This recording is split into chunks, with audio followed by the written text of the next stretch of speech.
मी सुद्धा अकॅडमीत गेले म्हणूनच मी भरती झाले. अरे तेच म्हणतो ना मी, इथं 90 प्यायला पैसा नाही आणि तुझं काय चालली होतस? तुम्ही का बसाव? अहो काकी तुम्ही त्याला भरती तर करा, बाकीचा पुढचा आपण बघूया. बरं बाई.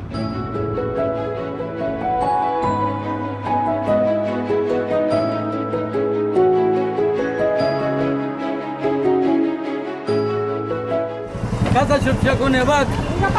काय का पाचा सूर्यवंशी पुष्कर. Yes sir. तुम्ही या रूम मधले ना, रूम नंबर 13 ची मुलं जवळ. सरांना नाव काय सांगितलं तू? माझं आलंय का तुझे बाई बोले हॉस्टेल आले. या वर्षी जरा चांगली पदं आहेत.